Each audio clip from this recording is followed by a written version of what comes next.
Hello friends, welcome to Fantasy Guru Tamil YouTube channel.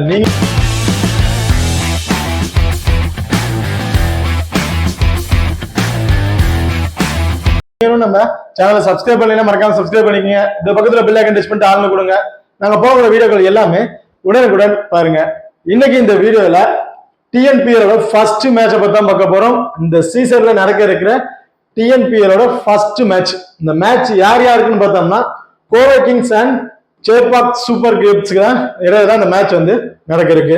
So இந்த particular match எங்க நடக்குது, என்னைக்கு நடக்குது அப்படிங்கறத வந்து பார்ப்போம். மேட்சை பொறுத்த வரைக்கும் 5ஆம் தேதி ஜூன் வந்து நடக்க இருக்கு. டைமிங் எடுத்துட்டோம்னா இரவு 7:15 வந்து இந்த மேட்ச் வந்து நடக்க இருக்குதுங்க. அதான் சொல்றேன், இந்த மேட்ச் வந்து பொறுத்த வரைக்கும் இரவு 7:15 வந்து இந்த மேட்ச் வந்து நடக்க இருக்கு. ஸோ இந்த மேட்ச் எங்க நடக்குது அப்படின்னு பார்த்தோம்னா வெனுவை பொறுத்த வரைக்கும் சேலத்துல தான் இந்த மேட்ச் வந்து நடக்க இருக்குது. ஓகே, இப்போ அடுத்த நீங்களும் நம்ம டெலிகிராம் சேனல் வந்து ஜாயின் பண்ணலைன்னா மறக்காம ஜாயின் பண்ணிக்கிங்க. லாஸ்ட் ஆஃப் அன் ஹவர்ல கிராண்ட் லீக் அண்ட் ஸ்மால் லீக்கோட டெமோ டீம் வந்து கொடுத்துட்டு இருக்கோம். ஸோ அதுல இருந்து உங்களுக்கு தேவையான பிளேயர்ஸா இருக்கட்டும், இல்ல கேப்டன் அண்ட் வைஸ் கேப்டனா இருக்கட்டும், சேஞ்ச் பண்ணி பிளே பண்ணி பாருங்க. ஒரு சூப்பரான ஆப்ஷனா இருக்கும். அது மட்டும் இல்லாம அந்த பர்டிகுலர் மேட்ச் நடக்கிறதுக்கு முன்னாடி அந்த பர்டிகுலர் வெனுவை செக் பண்ணி அந்த பிச்சு எதுக்கு சாதகமா இருக்கு அப்படிங்கிறத சொல்லியிருப்பாங்க. ஸோ அந்த ரிப்போர்ட்டும் வந்து நம்ம டெலிகிராம் சேனல் வந்து கொடுத்துட்டு இருக்கோம். ஸோ மறக்காம நம்ம டெலிகிராம் சேனல் வந்து ஜாயின் பண்ணிக்கிங்க. டிஸ்கிரிப்ஷன்ல லிங்க் இருக்கு. இப்ப அடுத்ததா பிச் ரிப்போர்ட் வந்து பார்ப்போம். இந்த பர்டிகுலர் பிச்சை பொறுத்த வரைக்கும் பவுலருக்கு தான் ரொம்ப ரொம்ப ஃப்ரெண்ட்லியா இருக்கும் அப்படின்னு சொல்லியிருக்காங்க. ஸோ மோஸ்ட்லி டாஸை வின் பண்ணி ஃபர்ஸ்ட் பவுல் பண்றவங்க வந்து பாத்தீங்கன்னா வின் பண்றதுக்கான அதிகபட்ச வாய்ப்புகள் வந்து இருக்கு. இதுல ஒரு ஆவரேஜ் ஸ்கோர் வந்து பாத்தீங்கன்னா 150+ அப்படிங்கிற அடிக்கிறதுக்கான வாய்ப்புகள் தாங்க இருக்கு. ஒரு ஆவரேஜ் ஸ்கோர் 150 வந்து அடிக்கிற வாய்ப்புகள் இருக்கு. ஹையஸ்ட் ஸ்கோர்னு பார்த்தோம்னா மினிமம் ஒரு 160-170+ அடிக்கிறதுக்கான வாய்ப்புகள் தான் இருக்கும். ஸோ மோஸ்ட்லி ஃபாஸ்ட் பவுலர்ஸ் ரெண்டு பேருக்குமே வந்து பார்த்தீங்கன்னா ரொம்பவே வந்து பேட்டர்ஸ் வந்து டாமினேட் பண்ணுவாங்க. இந்த ஸ்விங்கர் நியூ பால்ல கட்டர் பால் போடக்கூடிய பவுலர்ஸ்க்கு வந்து பார்த்தீங்கன்னா ரொம்பவே சப்போர்ட்டிங்கான பிச்சா வந்து இருக்கும். ஓகே, இப்போ அடுத்ததா வெனுவுகளை வந்து பார்ப்போம். இந்த வெனுவை பொறுத்த வரைக்கும் மொத்தம் 19 மேட்ச் வந்து பிளே பண்ணியிருக்காங்க. அதுல 11 மேட்ச் ஃபர்ஸ்ட் பேட் பண்ணவங்களும் 8 மேட்ச் வந்து செகண்ட் ஹாஃப் பேட் பண்ணவங்க வந்து வின் பண்ணியிருக்காங்க. இதுல பெருசா எந்த ஒரு டிஃபரன்ஸும் இல்லை. ஒரு 2 மேட்ச் 3 மேட்ச் அப்படிங்கிற டிஃபரன்ஸ் தான் ஃபர்ஸ்ட் அண்ட் செகண்ட் அப்படிங்கிற டிஃபரன்ஸ்ல வின் பண்ணியிருக்காங்க. இதுல ஆவரேஜ் ஹையஸ்ட் ஸ்கோர் பார்த்தோம்னா 150 அப்படிங்கிற ஸ்கோர் வந்து அடிச்சிருக்காங்க. இதுல ஹையஸ்ட் ஸ்கோர் வந்து பார்த்தோம்னா 211 அப்படிங்கறத வந்து என்ஆர்கே டீம் வந்து அடிச்சிருக்காங்க. ஓகே, இப்போ அடுத்ததா ஹெட்வெட் ரெக்கார்டை பொறுத்த வரைக்கும் மொத்தம் 8 மேட்ச் வந்து பிளே பண்ணியிருக்காங்க. அதுல சேப்பாக் சூப்பர் கிங்ஸ் வந்து பாத்தீங்கன்னா 6 மேட்சும், கோவை கிங்ஸ் வந்து பாத்தீங்கன்னா 2 மேட்சும் வந்து வின் பண்ணியிருக்கிறாங்க. இப்ப அடுத்ததா நீங்களும் நம்ம ஸ்போர்ட்ஸி ஆப் வந்து இன்ஸ்டால் பண்ணலைன்னா மறக்காம இன்ஸ்டால் பண்ணிக்கிங்க. டிஸ்கிரிப்ஷன்ல லிங்க் இருக்கு. இன்வைட் கோட் வந்து பாத்தீங்கன்னா FGT. இந்த ஆப்பை பொறுத்த வரைக்கும் நீங்க ஸ்மால் லீக்ல ப்ளே பண்றீங்கன்னா ரொம்ப ரொம்ப யூஸ்ஃபுல்லான ஆப்பா இருக்கும். மற்ற ஆப்பை கம்பேர் பண்ணும்போது இந்த ஆப்ல நீங்க இன்வெஸ்ட்மெண்ட் பண்ற மணி வந்து பாத்தீங்கன்னா ரொம்பவே கம்மியா இருக்குங்க. ஸோ மறக்காம நம்ம ஸ்போர்ட்ஸி ஆப் வந்து இன்ஸ்டால் பண்ணிக்கிங்க. டிஸ்கிரிப்ஷன்ல லிங்க் இருக்கு. இன்வைட் கோட் வந்து பாத்தீங்கன்னா FGT. இந்த ஆப்பை பொறுத்த வரைக்கும் இதுல பாப் அப்படிங்கிற ஆப்ஷன் வந்து இருக்கு. இந்த பாப் ஆப்ஷனுக்கு வந்து பாத்தீங்கன்னா எல்லா மேட்சுக்கும் வந்து நம்ம யார் நாங்க பிக் பண்றோமோ அந்த ஆப்ஷன் நம்ம டெலிகிராம் சேனல் வந்து கொடுத்துட்டு இருக்கோம். ஸோ டெலிகிராம் சேனல் லிங்க்கும் வந்து பாத்தீங்கன்னா டிஸ்கிரிப்ஷன்ல இருக்கு. நம்ம டெலிகிராம் சேனல் மூலமா லிங்க் மூலமா ஜாயின் பண்ணிக்கிட்டு இந்த பாப் ஆப்ஷனை வந்து யூஸ் பண்ணிக்கிங்க. ஸோ இந்த பாப்பை பொறுத்த வரைக்கும் காமனா வந்து ஒரு 5 பிளேயர் வந்து கொடுத்துருவாங்க. இந்த 5 பிளேயர்ல இருந்து ஏதாச்சும் ஒரு பிளேயரை நீங்க பிக் பண்ணி பிளே பண்ணா போதும், அதிக மணி வந்து வின் பண்ணலாம். ஸோ ஒவ்வொரு மேட்சுக்கும் யாரை நாங்க பிக் பண்றோமோ அதே ஆப்ஷனை வந்து நம்ம டெலிகிராம்ல வந்து கொடுத்துட்டு இருக்கோம். மறக்காம டெலிகிராம் சேனல் வந்து ஜாயின் பண்ணிக்கிங்க. அது மட்டும் இல்லாம நம்ம ஸ்போர்ட்ஸி ஆப் வந்து பாத்தீங்கன்னா ஜிஎஸ்டி அப்படிங்கிறது ஒண்ணு கிடையவே கிடையாது. நீங்க டெபாசிட் பண்ற மணி அது எவ்வளவா இருந்தாலும் சரி, அதுக்கு ஜிஎஸ்டி அப்படிங்கிறத இவங்க ₹1 கூட வந்து பிடிக்கிறதே இல்லைங்க. அது மட்டும் இல்லாம இந்த ஆப்ல டிடிஎஸ் அப்படிங்கிறது கிடையாது. நீங்க வித்ட்ராவல் பண்ற மணிக்கு டிடிஎஸ் அப்படிங்கிற ஒரு ஆப்ஷனும் இவங்க வந்து இல்ல. அது இல்லாம 2 டீம், அதை நீங்க டெபாசிட் பண்ற மணியா இருக்கட்டும், வித்ட்ராவல் பண்ற மணியா இருக்கட்டும், ரெண்டுக்கும் வந்து பாத்தீங்கன்னா இவங்க வந்து ஒரு 6% அளவுக்கு ஒரு கேஷ் போனஸும் வந்து கொடுத்துட்டு இருக்காங்க. ஸோ ரொம்பவே சூப்பரான ஆப்ஷன் வச்சுல இந்த ஆப் வந்து ரன் ஆயிட்டு இருக்கு. ஸோ மறக்காம நம்ம ஸ்போர்ட்ஸ் ஆப் வந்து இன்ஸ்டால் பண்ணிக்கங்க. டிஸ்கிரிப்ஷன்ல லிங்க் இருக்கு. இன்வைட் வந்து பாத்தீங்கன்னா FGT. இப்ப அடுத்ததா 2 டீமோட பிளேயிங் லெவன்ல யார் யார் இருக்கா அப்படிங்கறத ஒன் பை ஒன் வந்து பார்ப்போம். ஃபர்ஸ்ட் கோவை கிங்ஸ் பிளேயிங் லெவனை பொறுத்த வரைக்கும் சுரேஷ்குமார், சச்சின், ரகுமான், அரவிந்த், ஷாருக் கான், முகிலேஷ், முகமது, சித்தார்த், விதீஸ்வரன், சுப்பிரமணியன் அண்ட் தாமரை கண்ணன். இவங்க வந்து பாத்தீங்கன்னா கோவை கிங்ஸோட பிளேயிங் லெவன் ஆப்ஷன்ல வந்து இருக்காங்க. இப்ப அடுத்ததா சிஎஸ்ஜி இந்த பிளேயிங் ஆப்ஷனை பொறுத்த வரைக்கும் ஜெகதீசன், ரஞ்சன் பால், ஃபெராரியோ அண்ட் மதன் குமார், அபிஷேக் தன்வர், சதீஷ், ரயில் ஷா, சிலம்பரசன், லோகேஷ் ராஜ், அடுத்தவங்க பெரியசாமி. இவங்க வந்து பாத்தீங்கன்னா செக்பாக் சூப்பர் ஒரு பிளேயிங் ஆப்ஷன் வந்து இருக்காங்க. ஓகே, இப்ப அடுத்ததா டபுள் ஆப்ஷன் பிளேயர்ஸ் யார் யாரு, ரெண்டு டீம்ல இருக்க டபுள் ஆப்ஷன் பிளேயர்ஸ் யார் யாரு, அவங்க என்னென்ன இது வந்து பாத்தீங்கன்னா சுரேஷ்குமார், ஷாருக் கான் அண்ட் முகமது. இவங்க வந்து பாத்தீங்கன்னா கோவை கிங்ஸ்ல இருந்து டபுள் ஆப்ஷன் பிளேயர் வந்து பிக் பண்ணியிருக்கோம். சுரேஷ்குமாரை பொறுத்த வரைக்கும் இந்த டீமோட விக்கெட் கீப்பிங் ஆப்ஷன்ல வந்து இருக்காரு. அது மட்டும் இல்லாம இன்னிங்ஸ் வந்து ஓபன் வந்து பண்றாருங்க. ஸோ இந்த விக்கெட் கீப்பிங் மூலயமா கிடைக்கக்கூடிய ஸ்டெம்பிட், கேச்சஸ், ரன் அவுட் மூலம் கிடைக்கக்கூடிய ஒரு 20+ ஃபேண்டசி பாயிண்ட் வந்து பாத்தீங்கன்னா கம்பல்சரி இவருக்கு வந்து கிடைச்சிரும். அது மட்டுமே இல்லாம டீம்ல பிளே பண்ணக்கூடிய ஒரு 4+ பாயிண்ட் இன்னிங்ஸ் ஓபன் பண்றதுனால கிட்டத்தட்ட இவர் வந்து பேட்டிங் பவர் பிளே வந்து பாத்தீங்கன்னா ஒரு 20+ ரன் அடிச்சுட்டாலும் ஃபேண்டசி பாயிண்ட் போது 25 ஒரு 30+ ஃபேண்டசி பாயிண்ட் வந்து அவருக்கு வந்து கிடைச்சிருங்க. ஓவரால கிட்டத்தட்ட ஒரு 60+ ஃபேண்டசி பாயிண்ட்டுக்கு ஒரு எலிஜிபிளான பிளேயரா வந்து இருப்பாரு சுரேஷ்குமார் பொறுத்த வரைக்கும். இப்ப அடுத்தது ஷாருக் கான். ஷாருக் கான் பொறுத்த வரைக்கும் இவர் வந்து பாத்தீங்கன்னா பவுலிங் ஆப்ஷன்ல வந்து இருக்காரு. பேட்டிங் வந்து பாத்தீங்கன்னா ஒரு செகண்ட் ஒன் ஆப்ஷன்ல வர்றாரு, செகண்ட் ஒன் தேர்ட் ஒன்ல வந்து இறங்குவாரு. அது மட்டும் இல்லாம மினிமம் ஒரு 3 அல்லது 4 ஓவர் வந்து பவுல் பண்றதுக்கான ஆப்பர்ச்சுனிட்டி வந்து இருக்காரு. ஸோ இவர் பவுலிங் ஆப்ஷன்ல மஸ்ட் ஒரு விக்கெட் எடுத்துட்டாலும் அந்த ஒரு விக்கெட் பாத்தீங்கன்னா ஒரு 25 ஃபேண்டசி பாயிண்ட் வந்து கிடைச்சிரும். அது மட்டும் இல்லாம பேட்டிங் ஆர்டர்ல இருந்து ஒரு 15+ ரன் அடிச்சிட்டாலும் அது வந்து ஒரு 20+ ஃபேண்டசி பாயிண்ட் வந்து ஆயிரும். பிளஸ் டீம்ல பிளே பண்ணக்கூடிய ஒரு 4+ ஃபேண்டசி பாயிண்ட் அப்படியே கிட்டத்தட்ட ஒரு 50 இருந்து ஒரு 55 ஃபேண்டசி பாயிண்ட்டுக்கு ஒரு எலிஜிபிளான பிளேயரா வந்து இருப்பாரு ஷாருக் கான்.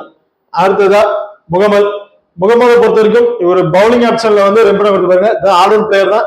பேட்டிங் ஆர்டர் ரொம்ப டவுன்ல தான் வந்துட்டு இருக்காரு. ஸோ டாப் ஆர்ல விக்கெட் இழந்துருவாங்க. இவர் வந்து பேட்டிங் ஆர்டர்ல வருவான்னு ஒரு டீம் கேட் பண்ணீங்கன்னா இவருக்கு வந்து ரிப்பன் கொடுத்து பாருங்க.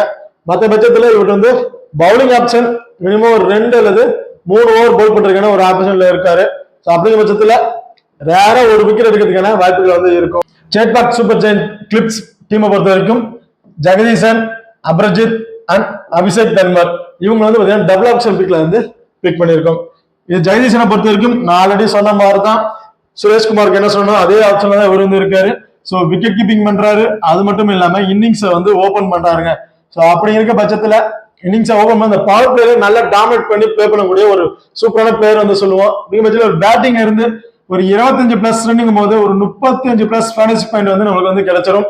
அது மட்டும் இல்லாம இந்த விக்கெட் கீப்பிங் மூலயமா இந்த ஸ்டெம்பிட் ஒரு கேச்சஸ் விக்கெட் இந்த ரன் அவுட் பண்றதுக்கு மூலயமா கிடைக்கக்கூடிய ஒரு 20+ ஃபேண்டசி பாயிண்ட் பிளஸ் டீம்ல இருக்கக்கூடிய ஒரு 4+ ஃபேண்டசி பாயிண்ட் போது கிட்டத்தட்ட ஒரு 60 இருந்து 70+ ஃபேண்டசி பாயிண்ட்டுக்கு ஒரு எலிஜிபிளான பிளேயரா வந்து இருப்பாரு ஜெகதீசன். அடுத்து அபர்ஜித்தை பொறுத்த வரைக்கும் செகண்ட் டவுன் அதாவது 1 டவுன் வந்து இறங்குறாருங்க. இந்த மேட்ச்ல வந்து 1 டவுன் பிளேயரா வந்து இருக்காரு. அது மட்டும் இல்லாம பவுலிங் ஆப்ஷன்லயும் வந்து இருக்காரு. மினிமம் 4 ஓவர் வந்து பவுலிங் ஆப்ஷன் எதிர்பார்க்கலாம். 4 ஓவர் பவுல் பண்ற பட்சத்துல மஸ்ட் ஒரு விக்கெட் வந்து எடுத்துக்கிட்டாலும் பவர் பிளேயர் 1 டவுன் வந்து இறங்குற பட்சத்துல இவர் பேட்டிங்ல இருந்து ஒரு 15 இருந்து ஒரு 20+ ரன்னுக்கு மேலேயே நம்ம வந்து சால்டா வந்து எதிர்பார்க்கலாம். அப்படிங்கிற ஒரு 20+ ரன் அடிச்சுட்டாருன்னா ஒரு 25 ஃபேண்டசி பாயிண்ட் வந்து கிடைச்சிரும். அது மட்டும் இல்லாம விக்கெட் எடுக்கிறது மூலமா பவுலிங் மூலமா ஒரு விக்கெட் எடுத்துட்டாருன்னா அதுக்கு வந்து ஒரு 25 ஃபேண்டசி பாயிண்ட், பேட்டிங் மூலமா கிடைக்கக்கூடிய ஒரு 25 ஃபேண்டசி பாயிண்ட் பிளஸ் டீம்ல இருக்கக்கூடிய ஒரு 4+ ஃபேண்டசி பாயிண்ட். ஸோ ஓவராலா பாத்தீங்கன்னா கிட்டத்தட்ட ஒரு 60+ ஃபேண்டசி பாயிண்ட்டுக்கு ஒரு எலிஜிபிளான பிளேயரா வந்து இருப்பாரு அபர்ஜித். அடுத்ததா அபிஷேக் தன்வரை பொறுத்த வரைக்கும் இவரோட பேட்டிங் ஆர்டர் ரொம்ப டவுன்ல தான் இருக்கு. பட் இவர் பவுலிங்ல மினிமம் வந்து ஒரு 3 ஓவர் வந்து பவுலிங் பண்ணிடுவாருங்க. அப்படிங்கிற பட்சத்துல ஒரு விக்கெட் வரையும் கம்பல்சரி விட்டு வந்து எதிர்பார்க்கலாம். டாப் ஓவர்ல விக்கெட் இழந்துட்டாங்க அபிஷேக் தன்வர் வந்து பாத்தீங்கன்னா பேட்டிங் ஆர்டர் வந்து பேட்டிங் பண்றாருங்க பட்சத்துல சோ இவர்கிட்ட இருந்து ஒரு 20+ ரன் வரையும் நம்ம சால்ட்டா வந்து எதிர்பார்க்கலாம். ஓகே, இப்ப அடுத்ததா 50-50 ஆப்ஷன் பிளேயர்ஸ் யார் யாரு அப்படிங்கறத பார்ப்போம். இது வந்து பாத்தீங்கன்னா யுதிஷ்வரன், சச்சின், அரவிந்த் இவங்க 3 பேரும் வந்து பாத்தீங்கன்னா ஒரு 50-50 ஆப்ஷனா இருப்பாங்க கோவை கிங்ஸை பொறுத்த வரைக்கும். ஏன் அப்படின்னு பாத்தீங்கன்னா யுதிஷ்வரனை பொறுத்த வரைக்கும் பவுலிங் ஆப்ஷன் வந்து இருக்காரு. ஸோ ஒரு பவுலிங்ல கம்பல்சரி ஒரு விக்கெட் 2 விக்கெட் எடுத்தாலும் 2 விக்கெட் எடுத்தா மட்டும்தான் ஒரு ட்ரீம் டீமுக்குள்ள ஒரு எலிஜிபிளான பிளேயரா இருப்பாரு. வேற எக்ஸ்ட்ரா அட்வான்டேஜ் அப்படின்னு பார்த்தோம்னா பெருசா எதுவுமே இல்லைங்க. ஸோ அதனாலதான் இவர் வந்து பாத்தீங்கன்னா ஒரு 50-50 ஆப்ஷனா வந்து நான் வந்து பிக் பண்ணியிருக்கேன். அடுத்தது சச்சினை பொறுத்தவரை இன்னிங்ஸ் வந்து ஓப்பன் இறங்குறாரு. பட் ஓப்பன் என்ன வேற எக்ஸ்ட்ரா அட்வான்டேஜ்ங்கிறது பெருசா இவர்கிட்ட வந்து இல்ல. ஒரு கேச்சஸ் பிடிக்கிற பாயிண்ட்ஸ்லயோ வேற எக்ஸ்ட்ரா அட்வான்டேஜ் இருந்துச்சுன்னா இவர் வந்து ஒரு சேஃபான பிக்கா இருப்பாரு. வேற எந்த ஒரு ஆப்ஷன் இல்லாதனால பேட்டிங் ஆர்டர்ல இருந்து மட்டும் இவர் வந்து ஒரு 30+ ரன் அடிச்சா மட்டும்தான் இவர் வந்து ட்ரீம் டீமுக்குள்ள ஒரு எலிஜிபிள் பிளேயரா வந்து இருப்பாரு. மற்ற பட்சத்துல இவர் வந்து ஒரு ரிஸ்கான ஆப்ஷனா தான் வந்து இருப்பாரு. ஸோ அதனால இவர் வந்து ஒரு 50-50 ஆப்ஷனை வந்து நான் வந்து பிக் பண்ணியிருக்கேன். அடுத்தது ராம் அரவிந்த் பொறுத்த வரைக்கும் இவன் சேம் தான். இவர்கிட்ட இருந்து பாத்தீங்கன்னா பேட்டிங் ஆர்டர்ல இருந்து மட்டும் ஒரு 35+ ரன் வரையும் கிடைக்கணும். அப்படி கிடைச்சா மட்டும்தான் இவர் வந்து ட்ரீம் டீமுக்குள்ள ஒரு எலிஜிபிளா பிளேயரா வந்து இருப்பாரு. இப்ப அடுத்ததா ரஞ்சன் பால் அண்ட் சிலம்பரசன் ரெண்டு பேரும் பாத்தீங்க. ரஞ்சன் பாலை பொறுத்த வரைக்கும் இன்னிங்ஸ் வந்து 1 ரன் வந்து இறங்குறாரு. ஸோ இவர்கிட்ட எக்ஸ்ட்ரா அட்வான்டேஜ் இருக்க மட்டும் ரேரா ஒரு கேச்சஸ் பிடிக்கிறதுக்கான வாய்ப்புகள் இருக்குங்க. ஸோ அப்படி பாத்தீங்கன்னா 8 பாயிண்ட் வரையும் தான் கிடைக்கும். ஒரு கேச்சஸ் பிடிச்சா ஒரு 8 ஃபேண்டசி பாயிண்ட் வரையும் கிடைக்கும். பிளஸ் இவர் பேட்டிங் ஆர்டர்ல இருந்து ஒரு 30+ ரன் வரையும் கிடைச்சா மட்டும்தான் இவர் வந்து ஃபேண்டசி டீமுக்கு ஒரு எலிஜிபிள் பிளேயரா இருப்பாரு. மற்ற பட்சத்தில் இவர் வந்து ஒரு ரிஸ்கான ஆப்ஷன் தான் இருப்பாரு. ஸோ அதனால இவர் வந்து ஒரு 50-50 ஆப்ஷனை வந்து நான் வந்து பிக் பண்ணியிருக்கேன். அடுத்தது சிலம்பரசனை பொறுத்த வரைக்கும் பவுலிங் ஆப்ஷன்ல இருக்காரு. இவர்கிட்ட இருக்க எக்ஸ்ட்ரா அட்வான்டேஜ் அப்படின்னு பார்த்தோம்னா எதுவுமே கிடையாது. பவுலிங் மட்டும்தான் இவர்கிட்ட ஒரு ஆப்ஷன் வந்து இருக்கு. ஸோ அப்படிங்கிற பட்சத்துல சேம் நான் யுதீஸ்வரன் கிட்ட சொல்லணும் அதே தான் சிலம்பரசனுக்கும் சேம் 2 விக்கெட் கம்பல்சரி எடுத்தா மட்டும்தான் அவருக்கு வந்து பாத்தீங்கன்னா ஃபேண்டசி டீமுக்கு ஒரு எலிஜிபிள் பிளேயரா வந்து இருப்பாரு. ஸோ மற்ற பட்சத்துல ஒரு விக்கெட் தான் எடுக்கிறாருன்னா ஒரு 25 ஃபேண்டசி பாயிண்ட் வரைக்கும் வரும். பிளஸ் டீம்ல இருக்கக்கூடிய ஒரு 4+ ஃபேண்டசி பாயிண்ட்.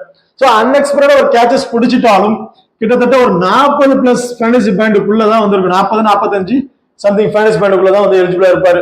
ஸோ அப்படிங்கிற பட்சத்துல இவ்வளவு ரிஸ்கான ஆப்ஷன் தான் வந்து இருப்பாரு. ஸோ இவர் வந்து ஒரு 50-50 ஆப்ஷன் வந்தா கூட நீங்க ட்ரை பண்ணி பாருங்க. ஓகே, இப்ப அடுத்ததான் லோ பர்சன்டேஜ்ல இம்பார்ட்டன்ட் பிளேயர்ஸ் யார் யாரு அப்படின்னு வந்து பார்ப்போம். இதுல வந்து பாத்தீங்கன்னா தாமரை கண்ணன் அண்ட் முகமது, அடுத்ததான் சிலம்பரசன் அண்ட் பெரியசாமி. இவங்க பாத்தீங்கன்னா ரொம்ப ரொம்ப லோ பர்சன்டேஜ்ல வந்து இருக்கிற ஒரு பிளேயராக இருப்பாங்க. ஸோ தாமரை கண்ணனை பொறுத்த வரைக்கும் பவுலிங் ஆப்ஷன்ல வந்து இருக்காரு. கிட்டத்தட்ட 4 ஓவருமே கம்பல்சரி வந்து பவுல் பண்ணிடுவாரு. அப்படிங்கிற பட்சத்துல இவர்கிட்ட இருந்து 2 விக்கெட் கிடைச்சிட்டாரு இவர் போதும் ஈஸியா வந்து ஃபேண்டசி டீமுக்கு வந்து எலிஜிபிள் ஆறாரு. கிட்டத்தட்ட ஒரு 35 இருந்து ஒரு 40+ பீப்புள் தான் வந்து இவர் வந்து பிக் பண்ணியிருக்காங்க. ஸோ அப்படிங்கிற லோ பர்சன்ட் ஒரு இம்பார்ட்டன்ட் பிளேயரா வந்து இருப்பாரு. இப்ப அடுத்ததான் முகமதை பொறுத்த வரைக்கும் கிட்டத்தட்ட ஒரு 30+ சம்திங் பீப்புள் தான் வந்து பிக் பண்ணியிருக்காங்க. ஸோ இந்த பர்டிகுலர் மேட்ச்ல ஒரு ஓவர் பவுலிங் பண்றாரு அப்படிங்கிற பட்சத்துல இருந்துச்சுன்னா ஸோ பவுலிங்ல இருந்து 1 விக்கெட் வரைக்கும் கம்பல்சரி எதிர்பார்க்கலாம். டாப் ஆர்டர்ல விக்கெட் விழுந்துருச்சு. ஏன்னா இந்த பிச்சை பொறுத்த வரைக்கும் பவுலிங்க்கு நல்லா ஃப்ரெண்ட்லியா இருக்கிற பிச் அப்படிங்கிற வந்து சொல்லியிருக்காங்க. ஸோ அப்படிங்கிற பட்சத்தில் டாப் ஆர்டர்ல எல்லாம் விக்கெட் இழந்துட்டாங்கன்னா ஸோ இவர் பேட்டிங்ல இருந்து மினிமம் ஒரு 20+ ரன் வரையும் நம்ம வந்து எதிர்பார்க்கலாம். ஸோ அப்படிங்கிற பட்சத்தில் எவ்வளவு லோ பர்சன்டேஜ்ல ஒரு இம்பார்ட்டன்ட் பிக்கா வந்து இருப்பாரு. இப்ப அடுத்ததான் சிலம்பரசன் ஆலோசனை மாதிரி தான் பவுலிங் ஆப்ஷன் மட்டும்தான் இருக்கு. பட் ஃபேவரபுளா பிச் வந்து பாத்தீங்கன்னா பவுலிங்க்கு ஃப்ரெண்ட்லியா இருக்கனால இவர் வந்து பாத்தீங்கன்னா ஒரு 2 விக்கெட் எடுத்துட்டாலும் இவர் வந்து கிட்டத்தட்ட ஒரு 25% பீப்புள் தான் சம்திங் வந்து பிக் பண்ணியிருக்காங்க. அப்படிங்கிற பட்சத்துல இவர் வந்து உங்களை லோ பர்சன்டேஜ் இருக்கனால டாப் ஆர்டர்ல கொண்டு போய் விடுறதுக்கான வாய்ப்புகள் கூட இருக்கு. அடுத்து பாத்தீங்கன்னா பெரியசாமியை பொறுத்த வரைக்கும் டெத் ஓவர்ல பவுல் பண்றாருங்க. கிட்டத்தட்ட டெத் ஓவர்ல பவுல் பண்ற ஆப்ஷன் இருக்க ஒரு பிளேயர்னு வந்து சொல்லுவேன். அது மட்டும் இல்லாம இவர்கிட்ட வேற எக்ஸ்ட்ரா அட்வான்டேஜ் பெருசா கேட்டீங்கன்னா எதுவும் இல்ல. பிளஸ் வந்து பார்த்தோம்னா டெத் ஓவர்ல பவுல் பண்றாருன்னா கம்பல்சரி இவர்கிட்ட நம்ம 1 அல்லது 2 விக்கெட் வரையும் எதிர்பார்க்கலாங்க. ஸோ அது ஸ்டார்டிங்ல இவர் வந்து பவுலிங் ஃபர்ஸ்ட் பண்றாங்க. அதாவது சேட்பாக்கம் சூப்பர் கிங்ஸ் வந்து சூப்பர் கிளிப்ஸ் வந்து டாஸை வின் பண்ணி பவுலிங் ஃபர்ஸ்ட் பண்றாங்கன்னா பெரியசாமிக்கு வந்து ஒரு ரிஸ்கா வந்து ஒரு கேப்டன் வைஸ் கேப்டன் ஆப்ஷன் கூட ட்ரை பண்ணி பாருங்க. ரொம்ப ஒரு சூப்பரான பிக்கா வந்து இருக்கும். இப்ப அடுத்ததா ஹை பர்சன்டேஜ்ல சேஃபான பிளேயர்ஸ் யார் யாரு அவங்களுக்கு என்னென்ன பர்ஃபார்மன்ஸ் இருக்கு அப்படின்னு பார்ப்போம். இது வந்து பாத்தீங்கன்னா சுரேஷ்குமார், ஷாருக் கான், சித்தார்த் இவங்க 4 பேர் வந்து பாத்தீங்கன்னா ஹை பர்சன்டேஜ் மினிமம் 80% மேல இருந்து 90% இருக்க ஒரு ஆப்ஷன் உள்ள பிளேயர்ஸ். சுரேஷ்குமாரை பொறுத்த வரைக்கும் நான் ஆல்ரெடி வந்து சொல்லியிருப்பேன், விக்கெட் கீப்பிங் பண்றாரு. அது மட்டும் இல்லாம இன்னிங்ஸை வந்து ஓபன் பண்றாரு. அப்படிங்கிற பட்சத்துல இவெல்லாம் ஹை பர்சன்டேஜ்ல பீப்புள் பிக் பண்ணி வைக்கிறதுக்கு ஒரு வெர்த்தான ஆப்ஷன் தான் வந்து இருப்பாரு. அடுத்தது ஷாருக் கான் பொறுத்த வரைக்கும் டெத் ஓவர் பவுல் பண்ணக்கூடிய ஒரு ஆப்ஷன்ல வந்து இருக்காரு. அது மட்டும் இல்லாம ஒரு செகண்ட் ரவுண்ட் ஒரு தேர்ட் ரவுண்ட்ல ஒரு பேட்டிங் ஆப்ஷன்ல வந்து வந்துருவாருங்க. ஸோ அப்படிங்கிற பட்சத்துல இவர் கிட்டத்தட்ட ஒரு 85% பீப்புள் வந்து பிக் பண்ணியிருக்காங்க. அதுக்கான ஒர்த்தான பிளேயர் தான் சொல்லுவேன். ஏன்னா டெத் ஓவர்ல பவுல் பண்ணும் போது கிட்டத்தட்ட விட்டு நம்ம வந்து 1-2 விக்கெட் வரையும் கூட எதிர்பார்க்கலாம். நம்மள பேட்டிங் ஏர்ல வந்தாலும் ஒரு 20% அடிச்சிட்டாலும் இவரும் வந்து ஒரு சேஃபான ஆப்ஷனா வந்து இருப்பாரு. அடுத்ததான் முகிலேஷை பொறுத்த வரைக்கும் கிட்டத்தட்ட ஒரு பேட்டிங் டபுள் ஆப்ஷன் பிக்கர் தான் இருக்காரு. ஒரு ரொம்ப ரொம்ப ஹை பர்சன்டேஜ் பீப்புள் வந்து பிக் பண்ணியிருக்காங்க. இந்த பர்டிகுலர் மேட்ச்ல இவருக்கு நம்ம ஒரு 3 ஓவர் வந்து எதிர்பார்க்கலாம். ஸோ 3 ஓவர் பண்றாருன்னா 1 விக்கெட் வரையும் எடுக்கிறதுக்கான வாய்ப்புகள் வந்து இருக்கு. ஸோ பேட்டிங் ஆர்டர் வந்தாலும் இவருக்கு இருந்து ஒரு 15ல இருந்து ஒரு 20+ ரன் வரையும் அடிக்கிறதுக்கான வாய்ப்புகள் வந்து இருக்கு. இப்போ அடுத்தது பார்த்தீங்கன்னா சித்தார்த்தை பொறுத்த வரைக்கும் லெப்ட் ஆர்ம் ஆர்த்தடாக்ஸ் பவுல் பண்ணக்கூடிய ஒரு பிளேயர் சொல்லலாம். ஸோ இந்த பர்டிகுலர்ல செகண்ட் ஆஃப் பவுல் பண்றாருன்னா சித்தார்த்துக்கு வந்து ஒரு இம்பார்ட்டன்ட் கொடுத்து பாருங்க. ஒரு கேப்டன் வைஸ் கேப்டன் கூட நீங்க ட்ரை பண்ணி பார்க்கலாம். ஏன்னா ஃபர்ஸ்ட் பவுல் பண்ணும்போது ஃபாஸ்ட் பாலருக்கே பிச்சு சப்போர்ட்டா இருந்தாலும் போக போக வந்து பாத்தீங்கன்னா அந்த பிச்சு யூஸ்டு பிச்சு ஆக ஸ்பின்னர்ஸ்க்கு வந்து போக போக சப்போர்ட்டிங்கா இருக்கும். ஸோ அப்படிங்கிற பட்சத்துல சித்தார்த்துல வந்து செகண்ட் ஆஃப் பவுல் பண்றாருன்னு ஒரு இம்பார்ட்டன்ட் கூட நீங்க ட்ரை பண்ணி பாருங்க. ஸோ கிட்டத்தட்ட இவரு நம்ம வந்து 1 அல்லது 2 விக்கெட் வரைக்கும் கம்பல்சரி வந்து எதிர்பார்க்கலாம். இப்ப அடுத்ததா ஜெகதீசனை பொறுத்த வரைக்கும் ஆல்ரெடி சொல்லியிருப்பேன், விக்கெட் கீப்பிங் பண்றாரு. அது மூலமா கிடைக்கக்கூடிய ஒரு 20+ ஃபேண்டசி பாயிண்ட் வந்து இவருக்கு இருக்கு. அது மட்டும் இல்லாம டாப் ஓப்பனிங் பேட்டிங் வந்து பண்றாரு. ஸோ அதுல ஒரு 25+ ரன் அடிச்சாலும் ஒரு 30ல இருந்து ஒரு 35 ஃபேண்டசி பாயிண்ட் வந்து கிடைச்சிடும். டீம்ல பிளே பண்ணக்கூடிய ஒரு 4+ ஃபேண்டசி பாயிண்ட். அப்படிங்கிற பட்சத்துல இவ்வளவு வந்து ஒரு ஈஸியா வந்து ட்ரீம் டீம்ல எலிஜிபிள் அதுக்கு ஒரு ஆப்ஷனா வந்து இருப்பாரு. அடுத்த அபிரஜித்தை பொறுத்த வரைக்கும் 3 அல்லது 4 ஓவர் கம்பல்சரி வந்து பவுல் பண்ணிடுவாரு. டாப் ஆர்டர்ல வந்து பேட்டிங் அதாவது 1 டவுன் வந்து பேட்டிங் வந்து இவருக்கு இருக்குங்க. ஸோ அப்படிங்கிற பட்சத்துல இவரெல்லாம் ஹை பர்சன்டேஜ் பீப்புள் பிக் பண்ணிக்கிறது ஒரு ஒர்த்தான ஆப்ஷனா தான் வந்து சொல்லுவேன். ஏன் அப்படின்னு கேட்டீங்கன்னா கிட்டத்தட்ட 3-4 ஓவர் பவுல் பண்றாருன்னா அந்த பவர் பிளே வந்து பாத்தீங்கன்னா ஒரு ஓவர் வந்து முடிஞ்சிடும். ஸோ அப்படிங்கிற பட்சத்துல கம்பல்சரி விட்டு நம்ம 1 விக்கெட் எதிர்பார்க்கலாம். அதிகபட்சம் 2 விக்கெட் போறதுக்கான வாய்ப்புகள் கூட இருக்கு. ஸோ 1 விக்கெட் எடுத்துட்டாரு அப்படிங்கிற பட்சத்துல பிளே பண்ணாலும் ஒரு 25 ஃபேண்டசி பாயிண்ட் வந்து கிடைச்சிடும்.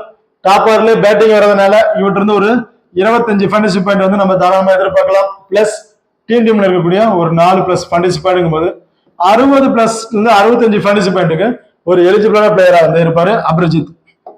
இங்க பார்த்ததா அபிஷேக் தன்வரை பொறுத்த வரைக்கும் டபுள் ஆப்ஷன் பிக்ல வந்து இருக்காருங்க. ஸோ கிட்டத்தட்ட இவரை பொறுத்த வரைக்கும் மினிமம் கம்பல்சரி ஒரு 4 ஓவருமே வந்து பவுல் பண்ணிடுறாரு. ஸோ பேட்டிங் வந்து ரொம்ப டவுன்ல தான் இருக்கு. சப்போஸ் டாப் ஆர்டர்ல விக்கெட் எல்லாம் இழந்துட்டாங்க, ஸோ இவர் தான் பேட்டிங் வராரு அப்படிங்கிற பட்சத்துல சால்டை விட்டு இருந்து ஒரு 25+ ரன் வரையும் நம்ம வந்து எதிர்பார்க்கலாம். ஸோ பவுலிங் பண்ற பட்சத்துல 1 விக்கெட் வரையும் எடுத்துட்டாலும் இவர் வந்து ஃபேண்டசி டீமுக்கு ஒரு எலிஜிபிள் பிளேயரா வந்து இருப்பாரு. ஸோ ஆல்ரெடி ஒரு பாயிண்ட் கால்குலேஷன் தான். ஒரு விக்கெட் எடுத்துட்டாலும் ஒரு 25 ஃபேண்டசி பாயிண்ட் வந்துடும். பஸ் பேட் வந்து ஒரு பேட்டிங்ல ஒரு 25+ ரன் எடுத்துட்டாலும் ஒரு 30+ ஃபேண்டசி பாயிண்ட் வந்து கிடைச்சிடும். பிளஸ் 4 டீம்ல இருக்கக்கூடிய ஃபேண்டசி பாயிண்ட் அப்படிங்க இருக்கும்போது கிட்டத்தட்ட ஒரு 70+ ஃபேண்டசி பாயிண்ட்டுக்கு ஒரு எலிஜிபிள் பிளேயரா வந்து இருப்பார். ஓகே, இப்போ அடுத்தது பாத்தீங்கன்னா ரஹீல் ஷாவை பொறுத்த வரைக்கும் லெப்ட் ஆர்ம் ஆர்த்தடாக்ஸ் பவுலர் வந்து பவுல் பண்ணக்கூடிய ஒரு ஆப்ஷன்ல வந்து இருக்காரு. ஸோ அப்படிங்கிற பட்சத்துல நான் ஆல்ரெடி சொல்லியிருப்பேன், செகண்ட் ஆஃப் பவுல் பண்றாங்க ஸ்பின்னருக்கு வந்து ஒரு சப்போர்ட் பண்ணி இம்பார்ட்டன்ட் கொடுத்து பாருங்க. ஸோ அப்படிங்கிற பட்சத்துல இவர் செகண்ட் ஆஃப் பவுல் பண்ணாருன்னா இவர்கிட்ட நம்ம ஒரு 2 விக்கெட் அதிகபட்சம் 3 விக்கெட் போறதுக்கான வாய்ப்புகள் கூட இருக்கு. ஃபர்ஸ்ட் பவுல் பண்றாருன்னா 1 அல்லது 2 விக்கெட் எடுக்கிறதுக்கான வாய்ப்புகள் வந்து இருக்கு. ஸோ அப்படிங்கிற பட்சத்துல இவர் ஒரு ஹை பர்சன்டேஜ் பீப்புள் பிக் பண்ணிக்கிறதுக்கு ஒரு ஒர்த்தான ஆப்ஷனா தான் வந்து இருப்பாரு. ஓகே, பார்த்தா விக்கெட் கீப்பிங் ஆப்ஷன்ல சேஃபான ஆப்ஷன் யாரு அப்படின்னு பார்த்தோம்னா, ஸோ இவங்க 2 பேருமே வந்து பாத்தீங்கன்னா இன்னிங்ஸை ஓபன் பண்றாங்க. 2 பேரும் விக்கெட் கீப்பிங் ஆப்ஷன் இருக்கிறதுனால ஸோ 2 பேருமே நீங்க வந்து ட்ரை பண்ணி பார்க்கலாம். இல்ல யாராச்சும் நான் ஒருத்தர் தான் ட்ரை பண்றேன்னு பாத்தீங்கன்னா சுரேஷ்குமார் ஒருத்தர் ட்ரை பண்ணி பாருங்க. அப்படி இல்ல எனக்கு ஜெகதீசன் ட்ரை பண்ணா தாராளமா ட்ரை பண்ணி பாருங்க. ஏன்னா 2 பேருமே இன்னிங்ஸ் வந்து ஓபன் பண்றாங்க பட்சத்துல ஸோ ஃபர்ஸ்ட் பேட் பண்ணாலும் சரி செகண்ட் பேட் பண்ணாலும் சரி அவங்க விக்கெட் கீப்பிங் மூலமா கிடைக்கக்கூடிய அந்த 20+ ஃபேண்டசி பாயிண்ட் வந்து கம்பல்சரி வந்து 2 பேருக்குமே வந்து கிடைச்சிடும். ஸோ பேட்டிங் ஆர்டர்ல 2 பேரும் வந்தீங்கன்னா எவ்வளவு ஸ்கோர் எடுக்கிறாங்க அப்படிங்கிறத பார்த்தா யார் அப்பர் டைம்ல ஃபேண்டசி டீம்ல எலிஜிபிள் பிளேயரா இருப்பாங்க அப்படிங்கிற வந்து கால்குலேட் பண்ண முடியும். ஸோ மஸ்ட் இந்த 2 பேரும் பிக் பண்ணிங்க. 2 பேருமே வந்து பாத்தீங்கன்னா ட்ரீம் டீமுக்கு எலிஜிபிளான பிளேயரா வந்து இருப்பாங்க. இப்ப அடுத்ததா small league and grand league ஒரு டெமோ டீம் வந்து பார்ப்போம். ஃபர்ஸ்ட் ஸ்மால் லீக் ஒரு டெமோ டீம் வந்து பார்ப்போம். விக்கெட் கீப்பிங் ஆப்ஷன்ல ஜெகதீசன் அண்ட் சுரேஷ்குமார், பேட்டிங் ஆர்டர்ல ஃபெரேரியோ, முகிலேஷ், ஆல்ரவுண்டர் பொறுத்த வரைக்கும் அப்ரஜித், ஷாருக் கான், ராஜ் அண்ட் பவுலிங் ஆப்ஷன்ல தன்வான், ஷா, சித்தார்த் அண்ட் முகமது இவங்க வந்து பிக் பண்ணியிருக்கோம். ஸோ இந்த பர்டிகுலர் டீம் ஸ்மால் லீக்ல நீங்க ட்ரை பண்ணீங்க சேஃபான ஆப்ஷன் யாருன்னு பாத்தீங்கன்னா மோஸ்ட்லி வந்து பாத்தீங்கன்னா ஷாருக் கான் அண்ட் அப்ரஜித் இவங்க 2 பேருக்கும் வந்து பாத்தீங்கன்னா கேப்டன் வைஸ் கேப்டன் ஆப்ஷன் கொடுத்து ட்ரை பண்ணி பார்த்திருப்பாங்க. ஸோ இதுல வேற ஏதாவது ஆப்ஷன் நீங்க போகணும்னு வச்சீங்கன்னா ஜெகதீசன் அண்ட் சுரேஷ்குமார் இவங்க 2 பேரும் இருக்க கூட கேப்டன் வைஸ் கேப்டன் ஆப்ஷன் கொடுத்து ட்ரை பண்ணி பாருங்க. இப்ப அடுத்ததா கிராண்ட் லீக் டெமோ டீம் வந்து பார்ப்போம். ஸோ இது வந்து பாத்தீங்கன்னா விக்கெட் கீப்பிங் ஆப்ஷன்ல ஜெகதீசன், பேட்டிங் ஆர்டர்ல அடுத்ததா சச்சின், ஆல்ரவுண்டர் பொறுத்த வரைக்கும் ஷாருக் கான், அப்ரஜித், அண்ட் ரகுமான். பவுலிங் ஆப்ஷன்ல முகமது, சிலம்பரசன், யதீஸ்வர், சுப்பிரமணியன், பெரியசாமி. இவங்க வந்து பாத்தீங்கன்னா ஒரு கிராண்ட் லீக்ல ஒரு ரிஸ்கான ஆப்ஷன் வந்து இருப்பாங்க. ஸோ இந்த பர்டிகுலர் டீமுக்கு வந்து பாத்தீங்கன்னா ஒரு கேப்டன் வைஸ் கேப்டன் யாரை விடுங்க வச்சீங்கன்னா பெரியசாமி கூட ஒரு கேப்டன் வைஸ் கேப்டன் ட்ரை பண்ணி பாருங்க, அல்லது ரகுமானுக்கு ஒரு கேப்டன் வைஸ் கேப்டன், அதாவது முகமதுக்கு இல்ல சிலம்பரசன், இவங்க 2 பேருக்கு கேட்கணும் ஒரு கேப்டன் வைஸ் கேப்டன் வந்து ட்ரை பண்ணி பாருங்க. இது வந்து ஒரு ரிஸ்கான ஆப்ஷன் வந்து இருக்கும். இதுல ஒரு கேப்டன் ஆப்ஷன் மட்டும் நான் சேஃபா ட்ரை பண்ணேன்னு நினைச்சீங்கன்னா ஷாருக் கான் அல்லது அபரிஜித் இல்லைன்னா ஜெகதீசன், இவங்களை யாருக்காவது கேப்டன் ஆப்ஷன் வந்து ட்ரை பண்ணி பாருங்க. அடுத்த கேப்டன் வைஸ் கேப்டன் ஆப்ஷன் வந்து பார்ப்போம். சேஃபா ட்ரை பண்ற ஆப்ஷன் வந்து பாத்தீங்கன்னா சுரேஷ்குமார், ஜெகதீசன், ஷாருக் கான் அண்ட் அபரிஜித். இவங்க 4 பேர் வந்து பாத்தீங்கன்னா சுமாலிக்கா ட்ரை பண்றேன், சேஃபா ட்ரை பண்ணுங்க பட்சத்துல 2 பேருக்கு கேப்டன் வைஸ் கேப்டன் கொடுத்து ட்ரை பண்ணி பாருங்க. ரொம்ப சேஃபான ஆப்ஷனா வந்து இருக்கும். அது கிராண்ட் லீக்ல ட்ரை பண்றேன், ரிஸ்கா ட்ரை பண்ணுங்க பட்சத்துல முகிலேஷ், சித்தார்த், சுப்பிரமணியன், ரஞ்சன் பால், சிலம்பரசன், பெரியசாமி, இந்த பர்டிகுலர் பிளேயர்ல இருந்து யாராவது 2 பேருக்கு கேப்டன் அது வைஸ் கேப்டன் ஆப்ஷன் கொடுத்து ட்ரை பண்ணி பாருங்க. இந்த ரிஸ்கான ஆப்ஷனா இருக்கும். பட் இவங்களாம் வந்து பாத்தீங்கன்னா சப்போஸ் ரொம்ப லோ பர்சன்டேஜ் இருக்க பிளேயர் வந்து இருக்காங்க அப்படிங்கிற பட்சத்துல 1 or 2 விக்கெட் எடுத்துட்டாலும் டாப் ஆர்டர்ல சாமி உங்களை வந்து கொண்டு போய் விட்டுருவாங்க. அப்படிங்கிற பட்சத்துல ரிஸ்கா ட்ரை பண்ணும்போது இந்த பர்டிகுலர் ஆப்ஷனை வந்து பிளேயர்ஸ் வந்து ட்ரை பண்ணி பாருங்க. இந்த வீடியோ வந்து உங்களுக்கு வந்து பிடிச்சிருக்கும்னு நம்புறோம். இந்த வீடியோ பிடிச்சிருந்தா மறக்காம லைக் பண்ணுங்க, ஷேர் பண்ணுங்க, சப்ஸ்கிரைப் பண்ணுங்க. இந்த வீடியோவை பத்தி கருத்துக்கள் இருந்தா மறக்காம கமெண்ட் பண்ணுங்க. தேங்க்யூ.